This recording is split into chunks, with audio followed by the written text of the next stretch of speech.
El siguiente programa no contiene escenas de sexo ni de violencia. Las opiniones generadas por directores, periodistas e invitados no son responsabilidad de Alpazurnet TV.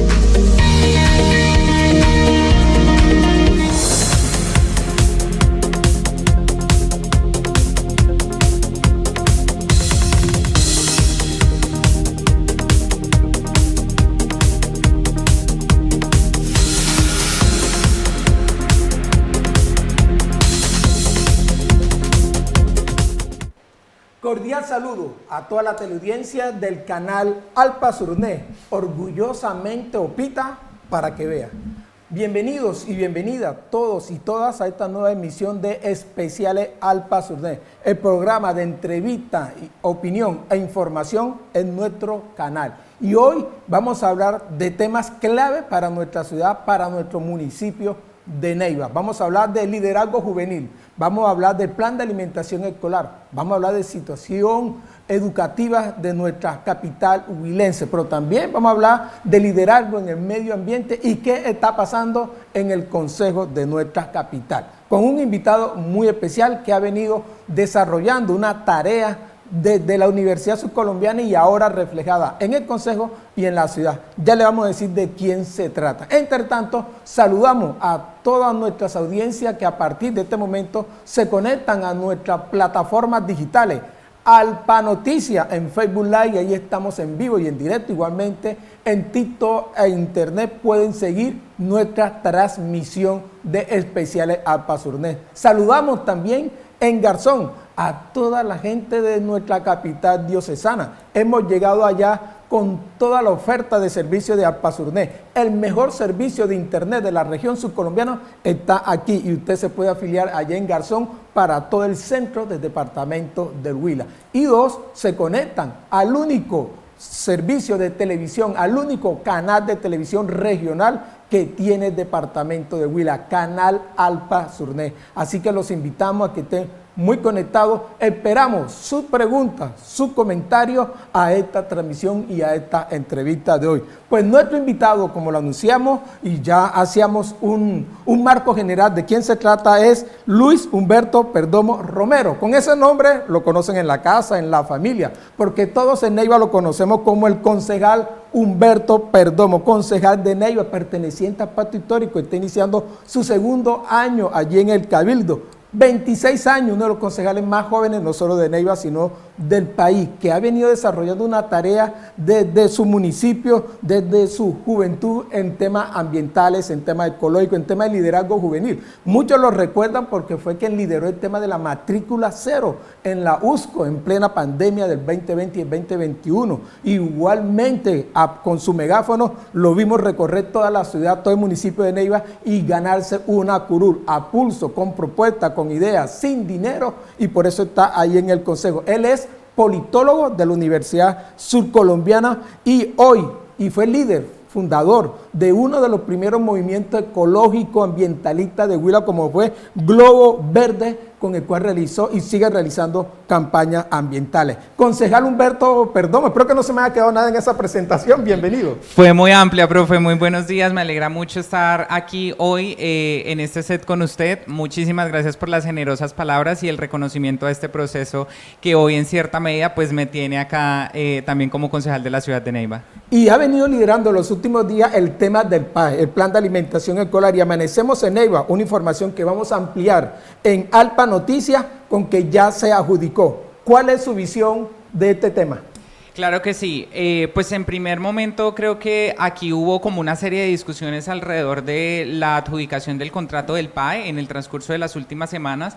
Primero porque es que hay una ley que plantea que las entidades territoriales certificadas, como es el caso del municipio de Neiva, deben garantizar la alimentación escolar desde el primer día de clases de manera ininterrumpida durante todo el año escolar. Había pasado un mes básicamente y la alimentación escolar no llegaba a las instituciones educativas y era básicamente porque no se había adjudicado el contrato contrato de alimentación. ¿Qué pasó? Y es nuestra gran molestia. Es una falta de planeación y una irresponsabilidad por parte de la administración municipal. La misma ley y las mismos, digamos, la normatividad acá en el municipio plantea que básicamente desde el mes de agosto se debe desarrollar todo un ejercicio de planeación para hacer el alistamiento de todo el proceso de garantizar la alimentación escolar para la vigencia siguiente. Y en ese sentido, incluso desde el Consejo de la Ciudad habíamos aprobado un proyecto de vigencias futuras para que se garantizaran los recursos e iniciar ese proceso de contratación incluso desde el mes de diciembre. Sorpresa es que cuando llega enero pues todavía no se tiene la alimentación, entran los estudiantes y todavía no se tiene esta alimentación. Pero más allá de eso, el llamado que se ha hecho es, yo fui enfático también en los debates que convocamos el año pasado y las invitaciones que hicimos a la Secretaría de Educación y a otras secretarías, que la alimentación escolar es uno de los factores de permanencia escolar en las instituciones educativas. Y hoy tenemos diferentes factores socioeconómicos que inciden en que los estudiantes se retiren de las instituciones educativas, pero, no vayan. Disculpe, ¿usted considera que fue negligencia, que fue corrupción, fue falta de planeación? ¿Con qué adjetivo calificaría lo que pasó por la no cumplimiento del PAE a tiempo? Falta de planeación e irresponsabilidad. Muy bien. ¿Y eso debido a quién? ¿Le cuesta la cabeza a la Secretaría de Educación? ¿Le cabe a la administración, al alcalde? ¿Directamente a quién podemos responsabilizar desde su control político como concejal? Claro, no, pues principalmente allí es el alcalde, que es básicamente quien tiene hoy la gerencia del municipio de Neiva y sobre la administración municipal, sobre él recae esta responsabilidad. Adicional a eso, porque él fue concejal y él le hizo este tipo de controles políticos al alcalde Gorky Muñoz en su momento, y creo que él debe básicamente reconocer que lo que hoy estamos haciendo en este control político no es algo nuevo, sino que básicamente es velar por la garantía de la alimentación escolar. Pero más allá de eso, es la secretaria de Educación, como la que lidera la cartera, el líder del equipo del PAE también es otro de los responsables alrededor de este tema, y quienes estuvieron encargados de la contratación en la oficina de contratación, porque no lo hace directamente la Secretaría de Educación, es decir, la Secretaría y el líder del equipo PAE hace todo un ejercicio de planeación, claramente, porque allí hay un comité incluso municipal de PAE y es la oficina de contratación. Entonces yo creo que están en estas tres oficinas, en estas tres dependencias de manera particular, tres cargos particulares, y yo le pedí al alcalde que los distanciara y que se separaran de los cargos. Él dijo que no, que él los iba a mantener y que iba a respaldar básicamente a su equipo de trabajo, y pues esa es a la empresa que le fue adjudicado y por el monto que fue adjudicado, ¿qué concepto le merece? ¿Está bien ese proceso? Pues mire, ya se conoció el nombre de la empresa, básicamente se hizo ayer en la tarde, yo todavía no tengo la información completa para mencionarles a ustedes de las personas que están detrás de esta empresa. Este es un seguimiento que tenemos que hacerle en el marco de la investigación y el control político que hacemos desde el Consejo de la Ciudad. Ahora, como el contrato se ahorraron ahí alrededor de 2.000 millones de pesos, lo que necesitamos garantizar es que por el resto del año se respeten el número de las raciones y la calidad. La calidad no puede bajar en las instituciones educativas, la calidad de la alimentación escolar. Entonces, es en función de eso que tenemos que seguir desde el consejo, estudiantes, padres de familia y docentes. Pero a la par, usted mencionaba en una de las primeras respuestas que obviamente la alimentación escolar termina siendo uno de los factores fundamentales para disminuir la deserción. ¿Cuáles son esos otros elementos, cuáles son otras circunstancias que usted ha detectado en sus investigaciones, en su control político, en su debate en el Consejo que están incidiendo en esa disminución de la matrícula de estudiantes negros? Pues miren, allí hay varios elementos. Uno, nos preocupan los jóvenes rurales. Nos preocupan porque acá tenemos varios corregimientos, sobre todo unas zonas muy distantes. Hablo de manera particular, por ejemplo, Aipecito, San Luis, Chapinero, Vega Larga, Río Ceibas también, que hay zonas muy distantes.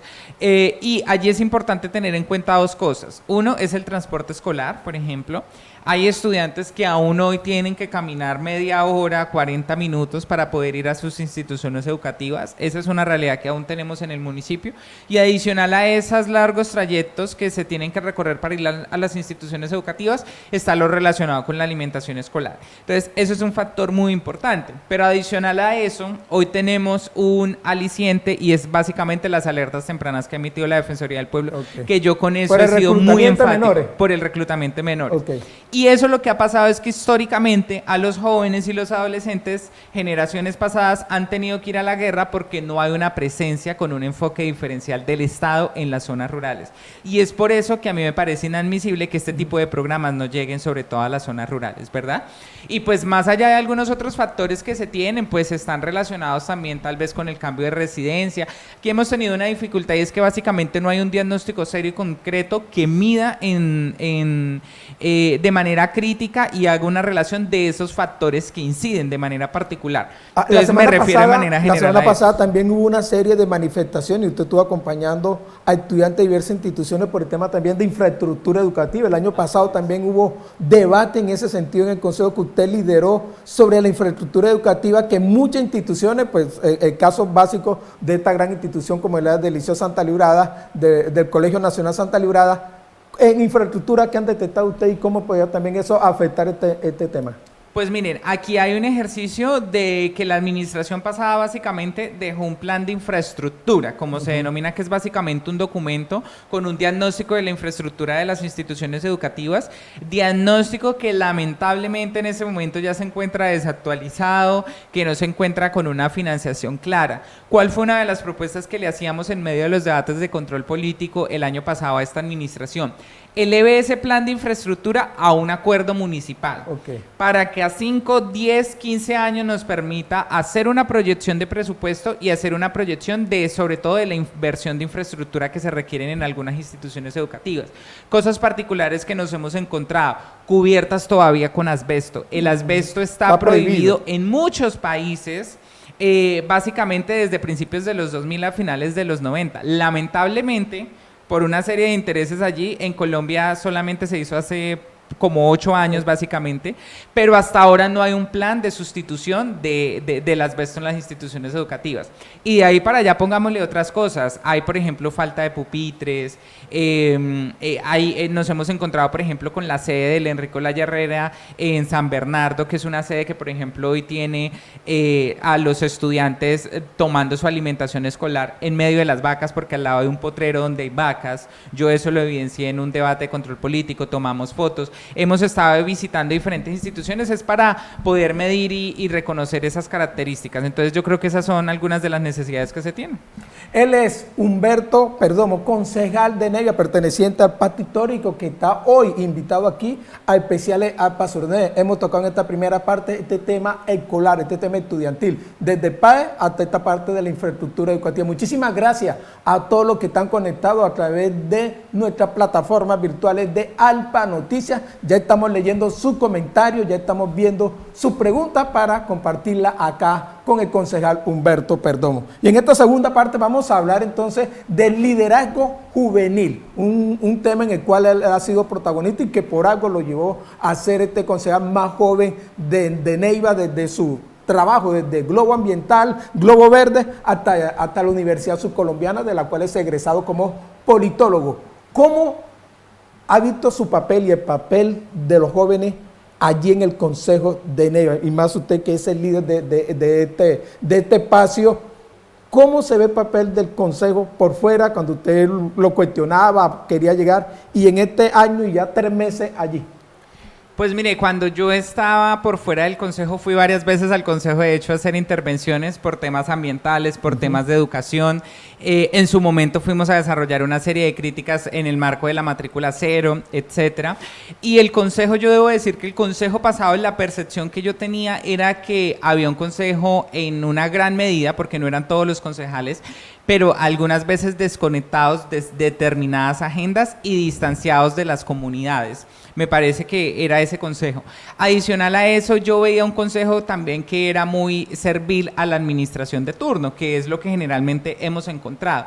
Ahora, cuando yo llego, adicional a eso, cuando yo iba, por ejemplo, al consejo, recuerdo mucho que íbamos y mirábamos la infraestructura. que era un edificio también hasta deteriorado en algunas ocasiones, y uno decía, vea, pues esta es como la entrada, o como uno viene y mira también el estado de la administración, ¿verdad? Reflejado también en la infraestructura y en lo material. Ahora que yo llego al consejo me he dado cuenta que somos 19 concejales también con diferentes mundos, visiones de ciudad, con proyectos y con agendas distintas. Y adicional a eso, yo siento que en comparación con el consejo anterior, que yo alcancé a ver ya como líder estudiantil, ahora veo un consejo que está un poco más presente en diferentes debates, en diferentes temas. ¿Cambió la percepción? ¿Ha cambiado? Va cambiando un poco. Okay. Ojalá cambiara un poco más. ¿Y ojalá eso se puede lograr? fortaleciera. Disculpe que lo interrumpa. ¿Eso se puede lograr para que la ciudadanía también lo cambie? ¿O cómo mira la percepción de la ciudadanía? No, es que yo que creo siempre piensa que concejales son corruptos. Depende de quién sea, son corruptos. Es que yo creo que básicamente la decisión está en la ciudadanía para que cambie. Es decir, a mí a veces nos dicen, es que ustedes trabajan con, usted trabaja, lo he visto con determinado concejal, o es que este concejal es negativo, o este concejal ha hecho este tipo de prácticas, y yo digo, pues creo que es la misma ciudadanía la que nos quita o la que nos pone. ¿Y qué es lo que yo creo que se ha visto, por ejemplo, en este consejo? Uno, nuestra agenda de jóvenes. Es importante que la ciudadanía reconozca, si yo hoy estoy como joven, como uno de los más jóvenes o el más joven del consejo en este cuatrenio, pero ¿qué hubiera pasado si no hubiera habido un joven? La agenda juvenil no hubiera estado en el consejo. Ahora hay una sola mujer, que ya en estos días llega la otra colega en reemplazo del concejal Johan Stip, habrían 2 mujeres. Pero ¿qué hubiera pasado si no hubieran mujeres en el consejo? Esto ¿qué hubiera pasado si no hubiera una persona con agenda ambientalista o una agenda empresarial? Esto para decirle a la ciudadanía básicamente que es importante, más allá del amiguismo, más allá de diferentes motivaciones que nos impulsan de manera histórica y a través de los imaginarios sociales y políticos para elegir a nuestros representantes políticos, es importante que hagamos causas comunes por agendas que hoy no están en las corporaciones. Y a propósito de eso, usted llega con una agenda, pues lo vimos en la campaña con su megáfono que se volvió famoso en todo el país, con un tema juvenil, obviamente, con un tema universitario de educación, con un tema de diversidad sexual igualmente allí, y con un tema de ser propositivo y cuestionador y de debate. Ese año, ¿cómo ha cumplido esa propuesta, esa agenda que usted le hizo a la ciudadanía en los semáforos, en las calles y demás? ¿Cómo va ese cumplimiento de esa agenda? Claro que sí, pues mire, en el primer año uno de los principales retos a los que nos enfrentamos fue la aprobación del plan de desarrollo del municipio. Okay. Allí hicimos una serie de observaciones porque básicamente la propuesta de plan de desarrollo que había enviado la administración municipal, a nuestro juicio y de acuerdo con lo que encontramos en los diferentes programas y productos, no contaba con un enfoque de género. Entonces allí lo planteamos. Ya quedó en el plan de desarrollo. Ahora, ¿cuál es nuestra tarea? Hacerle el seguimiento. Lo mismo lo relacionado con algunos aspectos alrededor de educación, alrededor del país, hicimos algunas críticas porque se está disminuyendo la meta del cuatrenio de 38.000 raciones a 30.000. Hicimos algunas observaciones también relacionadas, por ejemplo, con medio ambiente, donde planteamos el ejercicio de la caracterización de ecosistemas estratégicos, de recuperación de algunas fuentes hídricas, entre algunas otras acciones. En cultura planteamos, por ejemplo, la dotación de bibliotecas. Aquí tenemos una serie de bibliotecas tanto en las instituciones educativas como en el municipio, por ejemplo, la biblioteca Huellas, pero que lamentablemente se encuentran desactualizados y que tal vez el contenido no es pertinente para los debates actuales. Correcto. Y para las necesidades intelectuales que se tienen en el municipio, entre algunos otros. Entonces ese fue el primer paso, como sentar esas bases en el plan de desarrollo. Ahora le vamos a hacer un seguimiento. Hicimos también unos debates de control político. Entonces, educación, a cultura, por todo lo relacionado también con nuestro festival. En medio ambiente le hicimos seguimiento a varias situaciones que se nos están presentando de problemáticas socioambientales, e igual con jóvenes. Estuvimos haciendo un trabajo tanto en el plan de desarrollo como en control político. Ahora, este año ya vamos a plantear un ejercicio de presentar los proyectos de acuerdo, recordando que los concejales tenemos 2 funciones, hacer el control político y los proyectos de acuerdo. Ahora estamos desarrollando un diálogo para poder presentar un proyecto de acuerdo, y lo vamos a tener en el transcurso de estos días con la administración, relacionada con los bosques urbanos. Lamentablemente todo esto que ha venido sucediendo, la caída de árboles, de los árboles, responde a que no tenemos un plan de silvicultura, donde por ejemplo conozcamos el estado de los árboles que tenemos acá, cuántos años, las especies, el número de árboles que tenemos, etcétera, y que eso nos ayuda a prevenir riesgos como los que están sucediendo últimamente. Pero adicional a eso necesitamos también pensarnos estrategias de mitigación y adaptación al cambio climático, que eso básicamente sea a través de una estrategia silvicultural que son los bosques urbanos y que han empleado otras ciudades. Pero ese punto que usted toca, concejal, es clave porque el plan de Neiva no lo han podido adoptar por los temas ambientales. Tenemos el plan de ordenamiento territorial, está frenado de los últimos 2 mandatarios, casi 3, porque no había un plan de ordenamiento ambiental, también hay un plan ambiental. ¿Qué se puede hacer allí? Porque esa es una duda que tiene el gobierno municipal de un plan de ordenamiento territorial para Neiva. Pues esta administración lo estamos esperando ya que presente el borrador. Lo que nos han dicho es que básicamente se alcanza a presentar con esta administración municipal. El año pasado, quienes votaron positivo al proyecto del endeudamiento de los 80.000 millones de pesos, aprobaron allí alrededor de 4.000 millones de pesos que van para financiar lo relacionado con la formulación del plan de ordenamiento territorial. Esperamos que llegue al Consejo y que allí demos el debate, pero esta administración no se puede ir sin presentar ese plan de ordenamiento. Sería un grave error a futuro, sobre todo para la planeación del municipio.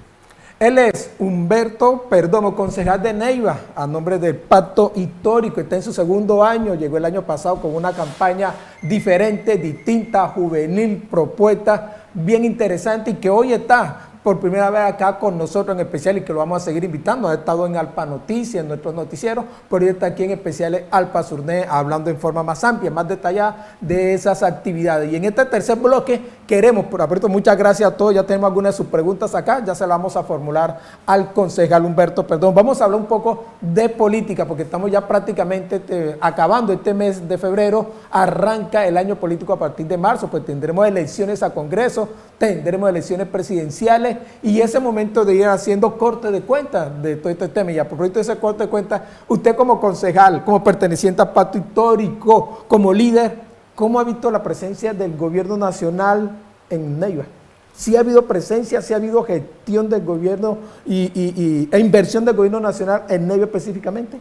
Sí, pues mire que allí hay de manera particular algunos escenarios. Yo creo que el gobierno nacional ha venido avanzando en temas particulares. Uno es la agenda, por ejemplo, que hoy tiene en el Congreso de la República de las reformas sociales, que esa tenemos que impulsarla desde el departamento del Huila, desde el municipio de Neiva, porque allí tenemos, por ejemplo, la reforma pensional, que genera una serie de garantías para las personas que no alcanzaron la pensión y que ya hoy, por ejemplo, se encuentran como adultos mayores y que hoy sufrimos o que hoy el municipio tiene una deuda pendiente y es básicamente el abandono del adulto mayor, que esto está creciendo en unas cifras que hay que prestarles atención. Pero más allá de eso, hay otros aspectos importantes. Por ejemplo, lo que se ha venido dialogando con la PETAR, hay una disposición también para la financiación, que es otra de las deudas pendientes que tiene este municipio. Todas las aguas negras se las estamos aventando al río Magdalena, lamentablemente, y ahí está el proceso de la planta de tratamiento de aguas residuales. Aquí estuvo la profe Leila Rincón, que pertenece también a Pacto Histórico como usted. ¿Ya qué le ha dicho? ¿Cómo va ese proceso? Bueno, pues básicamente ahí lo que se requiere es básicamente los estudios por parte de la administración municipal.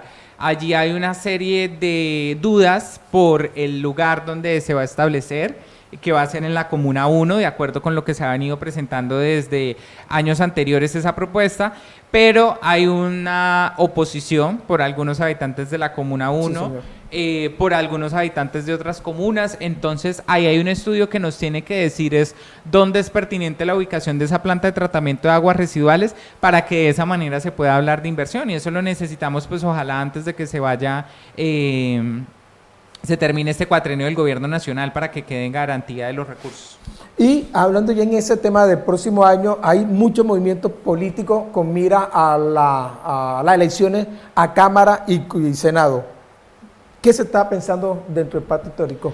¿Alguna renuncia? Algunos piden que renuncien, por ejemplo, la profe Lourdes, la enfermera Lourdes, para que llegue y sea la que encabece a la Cámara. ¿Hay algunos cuestionamientos a la labor de la profe Leila, que algunos piensan que debiese ser más protagonista? ¿Cómo la ven políticamente ustedes la lista para la Cámara del Pacto Histórico acá en Huila? Pues mire, yo creo que aquí es importante y es que la participación del Pacto Histórico en las últimas elecciones regionales planteó unas nuevas posibilidades en el escenario político a nivel local, y es la posibilidad de que los sectores alternativos hoy tengan una curul que antes no se tenía, y creo que ese es un logro importante. Ahora, creo que es importante también tener un reconocimiento del papel que ha tenido la representante del Pacto Histórico para poder acompañar las diferentes reformas sociales y la presencia del gobierno nacional aquí en el departamento del Huila, y eso ha sido un proceso que se ha venido desarrollando en el transcurso de estos 3 años de representación que se ha tenido. Como pacto histórico, ahora pasamos al partido unitario, y en ese sentido vamos a hacer una fusión de los diferentes partidos políticos que conformaban ese pacto histórico, entre los cuales se van a encontrar Colombia Humana, UP, Polo Democrático, entre algunas otras organizaciones, y aquí en el departamento del Huila estamos organizando todo un proceso de articulación para podernos pensar orgánicamente esa expresión partidaria que estamos fortaleciendo. Entonces, este fin de semana, por ejemplo, se vienen los encuentros zonales en Garzón el sábado y en La Plata el Primero y 2 de marzo. Primero en Garzón, okay, y el 2 de marzo en el municipio de La Plata. Noticia ahí para que toda la gente de Garzón que nos ve esté muy pendiente. Claro que sí, para que estén pendientes, para que se conecten. Vamos a estar allí y vamos a estar hablando, uno, de los avances que ha tenido el gobierno nacional y de los avances que hemos tenido como representaciones políticas aquí en el departamento del Huila, y dos, proyectándonos de cara pues al futuro electoral, pero al futuro también político que nos espera acá en el departamento. Por otro lado, lo que se ha venido planteando también es alrededor de esa lista que se va a presentar en lo mínimo para la Cámara de Representantes, correcto, porque la idea es que también podamos fortalecer la representación en el Senado, okay, donde el Huila hoy necesita tener más inicialmente no teníamos ni una curul en el Senado, sí, después llegó Carlos Julio y después llegó Esperanza Andrada, pero aquí también tenemos que cuestionar estos dos senadores son funcionales a qué agendas y qué agendas necesitamos que nos represente como departamento del Huila en el Senado de la República. Entonces vamos a estar en función de eso. Han sonado algunos nombres. En esa lista para Senado, ¿alguien de Huila en particular o apoyar senadores de otras regiones que lleven la vocería huilense? Pues ojalá fuera de acá del Huila o okay, que fuera del Tolima, de Caquetá, de la región, que nos permita esa representatividad. Ya en lo concreto con la Cámara de Representantes, pues allí ha estado básicamente mi compañera de bancada en el Consejo, que es Lourdes Mateus, que está sonando, que la gente la ha venido invitando. Están algunas otras personas como Mauro Sánchez, entre algunos otros liderazgos que se han venido planteando allí. Incluso están quienes también le proponen a la profe Leila que se postule, algunos otros liderazgos que se tienen allí. ¿Qué creo yo que es necesario Armando y en lo Cuella, que vamos a avanzar? Armando Cuella, ¿qué le dice usted? Pues él no ha estado hasta ahora como candidato o precandidato, no ha manifestado el interés, pero si le quiere hacer, que le haga. Ahí está, por ejemplo, Hilberto Trujillo también, okay, que si le quiere hacer, que le haga. Yo creo que aquí lo que necesitamos es básicamente lograr un espacio de consulta, un mecanismo de selección de esos candidatos que nos permita ir de manera unificada a presentarnos a las elecciones, mantener esa curul y ojalá mejorar esa presencia en el Congreso de la República a través de una curul en el Senado que represente a los sectores alternativos. Él es Humberto Perdomo, concejal de Neiva, en nombre de Pacto Histórico, que nos ha estado acompañando hoy aquí en especial. Le quedan muchos temas para hablar, para ampliar, por ejemplo, el tema ambiental desde su historia en Globo Verde, que fue fundador de esta organización, hasta lo que se está haciendo hoy acá con los humedales, con el trabajo que ha venido realizando. Toda esa serie de temas que podemos seguir conversando, que podemos seguir hablando con él, por eso lo vamos a seguir invitando. Pero ya para ir finalizando, no puedo dejar de preguntarle, concejal, sobre el tema de la elección de rector en la USCO, que desafortunadamente vuelve a estar enmarcada por los temas de demanda, de denuncia, de favorecimiento. ¿Cómo ve usted, que ha sido un líder allí de la USCO, desde su papel como estudiante, ahora como egresado? ¿Cómo pinta estas elecciones en la USCO? ¿Nuevamente vamos a estar llenos de demandas? Pues a mí me parece lamentable lo que sucede esto en la universidad y sobre todo que ha venido sucediendo básicamente en el transcurso de los últimos 10 años, yo creo, cuando yo llegaba a la universidad, y ha sido básicamente la injerencia de la clase política en la Universidad Surcolombiana. Han disminuido la calidad, se han metido, por ejemplo, con la designación de rectores, con la designación de decanos, incluso con el nombramiento de docentes en la Universidad Surcolombiana de algunos partidos políticos. Yo hoy como concejal, el llamado que le hago a los partidos políticos y a quienes se encuentran en los espacios de representación política, respetemos la universidad y mantengámonos al margen de las decisiones internas que se tienen allí. Hoy es necesario que la universidad esté dando debates, por ejemplo, alrededor de la competitividad del departamento del Huila, generando... No se da. Y no se dan, pero ¿saben qué es lo otro? También una desconexión. Correcto. ¿Dónde están las investigaciones que se están arrojando desde la Universidad Surcolombiana para crear políticas públicas en la Asamblea? Perfecto. O en el Consejo de Neiva, por ejemplo? O los observatorios para fortalecer los observatorios de Cámara de Comercio, los observatorios de la Administración Municipal. Esa es la relación que necesitamos establecer con la Universidad Surcolombiana.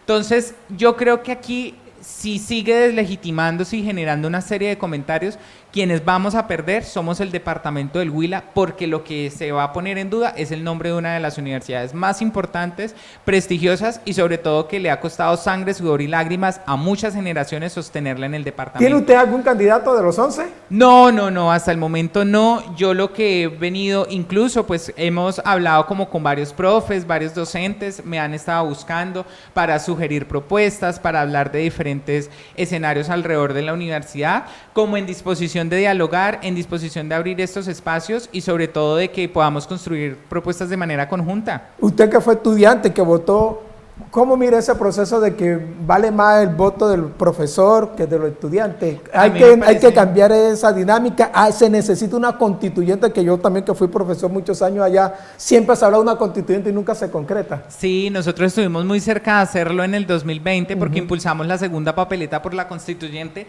Lamentablemente llegó el confinamiento, no hubo elecciones y nos tocó encerrarnos. Pero esa constituyente es necesaria. Una, porque es importante tener claro, y es que, por ejemplo, hoy los docentes tienen un 40% de participación en esa consulta estamentaria, es decir, toda la votación de los docentes equivale a un 40% y de estudiantes un 40%, graduados un 10%. Eso pone en posición de desventaja, por ejemplo, a estudiantes con respecto a los docentes. Hoy un candidato busca principalmente a los docentes para poder ganar, no le interesaría, por ejemplo, los estudiantes.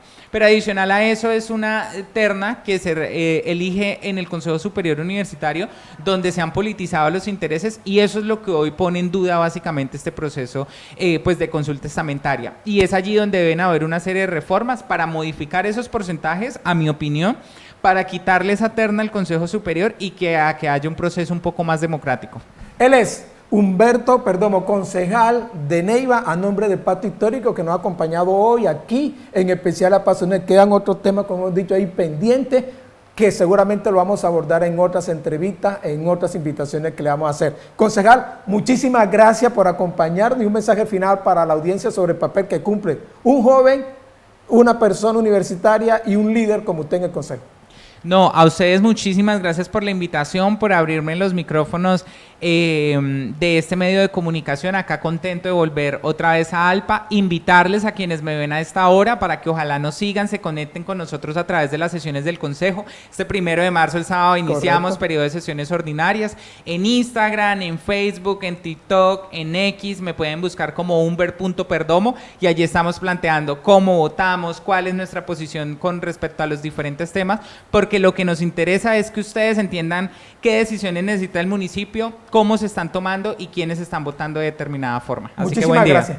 Muy amables a usted por estar acá con nosotros, y a todos ustedes, a toda la audiencia del canal Alpa Surné, orgullosamente Opita, para que vea, muy amable por su sintonía. Este programa está bajo la coordinación periodística de Lina Andrade y la dirección general de Ana María Molina. A todos ustedes, muchísimas gracias por su sintonía y hasta una próxima emisión.